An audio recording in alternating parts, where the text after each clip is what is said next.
ते काय झालं तर माहिती का, हे दिवसात काही करता येत नाही. मग संध्याकाळी गंग्या हे जे टीम आहे पांड्या पिंड्या हे भारी भारी क्वार्टर पेतात. पहिले तर देशमध्येच पेत होते मला सर माहिती, पण आता भारी भारी क्वार्टर पेतात. 5-5 हजाराचा एक खांबा पेतात.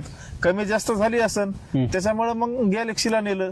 आणि तिथं ते डॉक्टर बी असं एक इंजेक्शन देतात कोणतं काय की ठणठणीत लगेच टकाटक गडी. कोणत्या पॉवरचं इंजेक्शन आहे तेच मला कळणार. ती माझी गडी एकदम ठणठणीत होतो.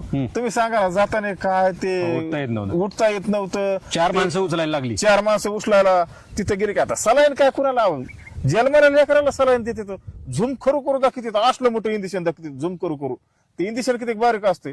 या बोटावर इंजेक्शन दाखवते असं लगे मनोज जरांगे तिकून कणत येत आयवन बाबवन. आता एवढ्या लेकराला इंजेक्शन देते ती रडत नाही तर काय नाटकत काय लगे ते शिरम्या पायच काय चुपितोय.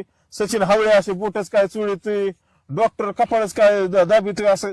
अरे काय नाटकात कुठतरी थांबायला पाहिजे ते टाईट झाली ती. आणि सकाळी एकदम टाईट की लगे असलं की ते बैठक बी आलेत 100-150 लोक आलेत. पण आता ते तेवढे लोक तर राहणारच ना. तुम्ही सांगा ना 4-5 हजार कोटीचे टेंडर सुरू होतं. पुन्हा कुणाच्या नावावर काय तर डिपेंडर कशी आली डिपेंडर वाल्याचं काय हे सर्व आम्हाला माहिती ना.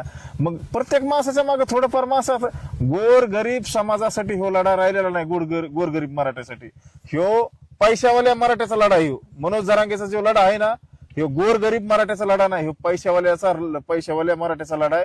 यांना काय करायचंय कुणबी सरप तिकीट काढून कुणाला जिल्हा परिषदला निवडून यायचंय, कुणाला पंचायत समितीला यायचंय, कुणाला नगरसेवक व्हायचंय, कुणाला नगराध्यक्ष व्हायचंय, कुणाला महापौर व्हायचंय.